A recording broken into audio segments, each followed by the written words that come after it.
The matter before you is a proposed zoning code amendment related to building heights and setbacks within select residential zoning districts within the city. Just a little bit of background on the topic.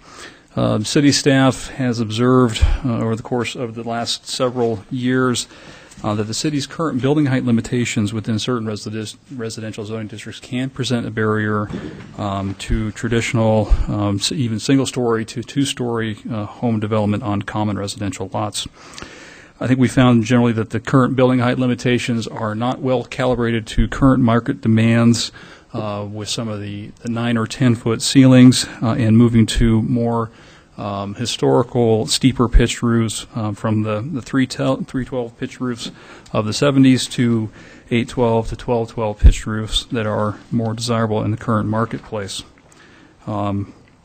Oftentimes, really at the current maximum building height at 20 feet, you have to exceed all your side yard setbacks to gain any additional height.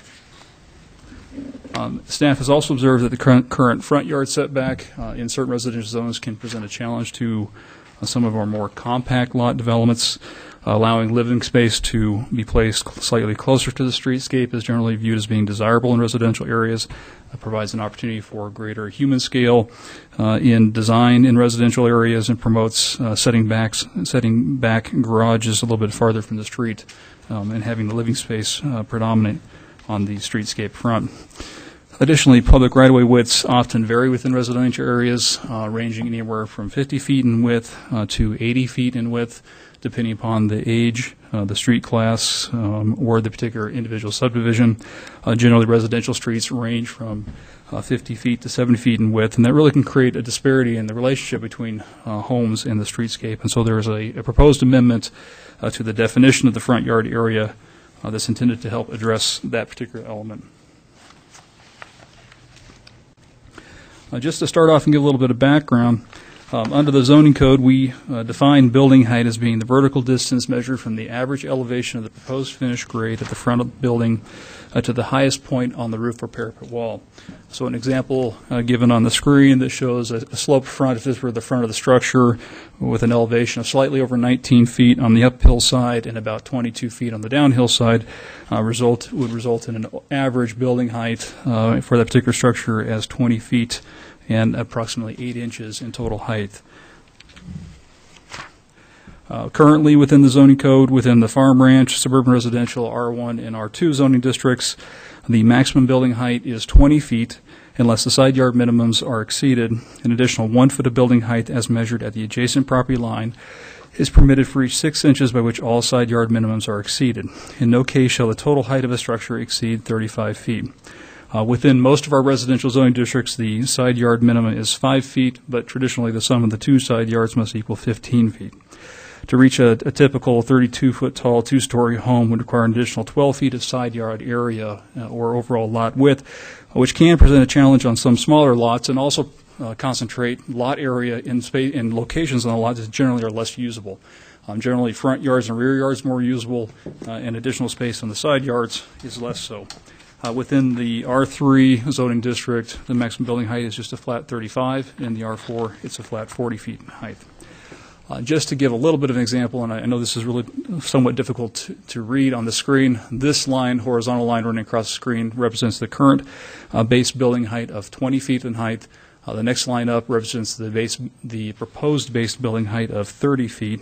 An example of a traditional single-family home where you have 2 feet for foundation and footing wall. You have 10 feet for the actual living space. That would only generally accommodate an 8-foot ceiling in a home, and additional 5 feet in roof pitch. If this is really actually 312 pitch, so it's a fairly low pitched roof, and already in a single-story home you're at 17 feet. Keeping that same roof pitch and adding a second story to the structure, you're right up to 27 feet already. And then even looking at a single-story home with a roof pitch that would be a 612, which would be more comparable to what we see today, but actually 812s and 1212s are also very common.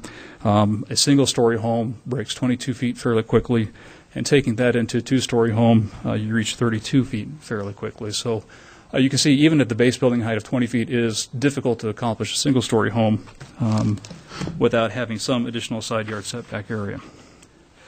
As part of this proposed amendment, staff also conducted research, looked at Coeur d'Alene, McCall, Meridian, Pocatello for their comparison of residential building heights. All of them range from 32 feet to 35 feet in height. You'll see some that reach 60 or 45 feet, and those were only in high-density residential areas. But predominantly heights within single-family residential, two-family residential areas were 35 feet, and they did not have a sliding scale like we do. Now, the details on the proposed amendment. The amendment before you this evening would increase the base building height from 20 feet to 30 feet within the FR, SR, R1, and R2 zoning districts. It would also remove the conflicting point of measurement language, that definition of building height and the additional height you can get as measured at the adjacent property line somewhat conflicts with our definition of building height, which is measured at the front property line. And so it would clarify that and remove that conflict. And then it would allow an additional 1 foot of building height for each 1 foot all side yards are exceeded. So we'd increase the base to 30, but the maximum would still be retained at 35 feet. Moving on to the front yard. Currently, under the zoning code, the front yard is defined as being an unoccupied space extending 30 inches above the general ground level, the principal street line to the nearest point on the wall in the main building on the lot, and including the full width of the lot to its sidelines. Currently, the R1 zoning district has a front yard requirement of 25 feet. R2 is 25 feet as well, and that is lowered to 20 feet for the R3 and the R4 zoning districts. Currently, there is no, generally, I would say setbacks are currently measured from property lines, and there is no distinction between living space or garages except in limited circumstances on side yard setbacks within certain zoning districts. As I mentioned before, there is generally a desire to bring living space opportunities closer to the street, and certainly weren't mandating that occur, but it provides the opportunity. And so the proposed amendments would maintain the R1 setback currently at 25 feet. We reduce the R2 setback to 20 feet, R3 to 15, and R4 to 15 as well. All garage areas would retain a minimum 20-foot setback, so we would not have vehicles overhanging or blocking the sidewalk, or we try to minimize that. And we would also, as part of the amendments, propose to change the definition for, or add language to the definition of the front setback that would state that for front yards that abut a local residential street as designated upon the thoroughfare plan within the city's comprehensive plan, the front yard shall be measured from the building lot side of the public sidewalk to the nearest point of the wall on the main building on the lot. In such cases where sidewalks do not exist in front of the building lot, the zoning administrator shall determine the point of measurement of the front yard based upon the location of adjacent principal structures, the likelihood of future sidewalk installation, and anticipate a location of such future sidewalk. But by shifting our setbacks to be from a constant streetscape point in the back of that sidewalk, we will be able to achieve greater consistency on separation and placement of homes relative to the public space in the public sidewalk area.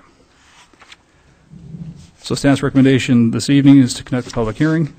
I guess I should note that the Planning and Zoning Commission conducted a public hearing on this matter on July 13th, at which time the Commission recommended approval of the proposed amendment to the City Council. It is certainly the staff's recommendation to conduct a public hearing and, upon consideration of testimony received, approve the proposed ordinance or take other action as deemed appropriate. If I may add one other additional comment, we have received questions regarding building heights that were established within a particular zoning district or area. So it may have been a condition or approval of a development that imposed a limitation of building height. This code amendment would not impact those. Those that were established by ordinance on a specific development will remain in place. So with that, I'll try to answer any questions the council may have. Thank you, Bill. You alluded to some proposed amendments to this, and I see there's an additional page at the back that pertains, that's from Nils Peterson. Do you have that in yours? Oh, I think that There were some attachments to the minutes. addresses the LRE. That's just so that's just part That's of the part of the minutes. Okay, On a all different right, topic. Good. I all checked right. that out. Thank you. Wait a That's minute. yeah. I didn't know what that was. Okay. Any questions? Yes, Dan. Bill, I got to thinking about this after the meeting last week. Do the increased snow load requirements make a steeper pitched roof perhaps less expensive to build than a stouter truss system for a lower pitched roof? it probably would not have a substantial impact in cost. Now, generally, it can be desirable to have a steeper pitch roof because it sheds snow. It reduces the likelihood of deeper accumulations on the roof. Right. And so I think there are some general benefits to having a steeper roof. I doubt it will have a substantial impact on the cost of the trusses for the individual home. Sometimes you end up with additional cross-member material on a steeper pitch truss, so I think overall probably would be a wash in the cost. Okay, thank you. Other questions for Bill? Yes, Wayne? Bill, you discussed current residences in established neighborhoods and the height that they have. I assume that let's take an established R2 neighborhood, and for whatever reason the structure needs to be rebuilt. Are these, the 20-foot setback, is that a minimum? Can they have a longer setback should they desire? Correct. That is just a minimum. Okay. Thank you, Bill. Appreciate your work on that, and the Planning and Zoning Commission as well.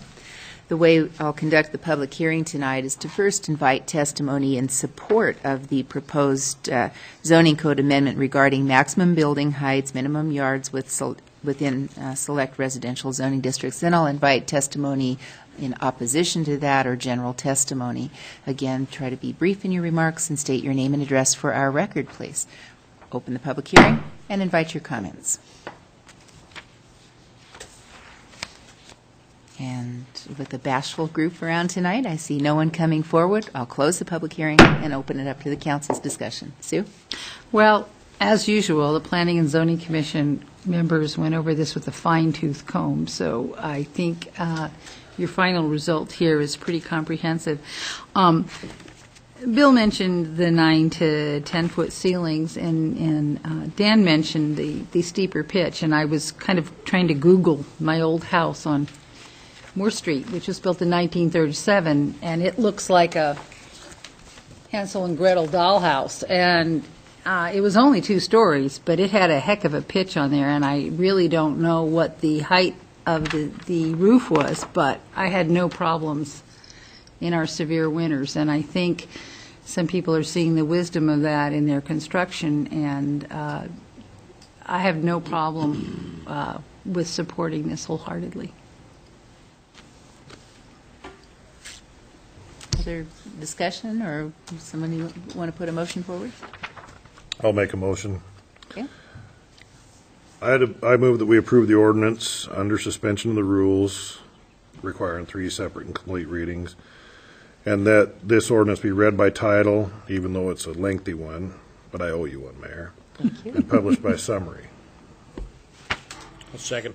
Okay, we have Dan's motion and Wayne's second, and I have no idea what the OU one. Oh, you gave me There a we go. long, Did when I? I was acting mayor, a long proclamation. Okay. you sure Oh, did. there you go. You're right. All right. So we have a motion and a second. Any discussion on this before voting? Walter? I think we're probably setting a new record for public hearings without public, but that's my only comment. We've invited them. I know. Okay, very good. We'll start the roll call vote with you. Aye. Aye. Aye. Aye. Aye. Okay, the motion carries. So we have ordinance number 2011-11, an ordinance of the City of Moscow, Idaho, a municipal corporation of the State of Idaho, providing for the amendment of Moscow City Code Title IV, Chapter 2, providing for the increase in allowable building heights within the Farm, Ranch, and Outdoor Recreation Zoning District, FR, Suburban Residential Zoning District, SR, Low-Density Single-Family Residential Zoning District, R1, Moderate-Density Single-Family Residential Zoning District, R2, and providing for the reduction of required front and street side setbacks within the Moderate-Density Single-Family Residential Zoning District, R2, Medium-Density Residential Zoning District, R3, and Multiple Family Residential Zoning District, R4, and providing for the amendment of Moscow City Code Title IV, Chapter 11, providing for the amendment of the definition of front yard, providing that the provisions of this ordinance be deemed severable, and providing for this ordinance to be in full force and effect from the date of its passage, approval, and publication according to law.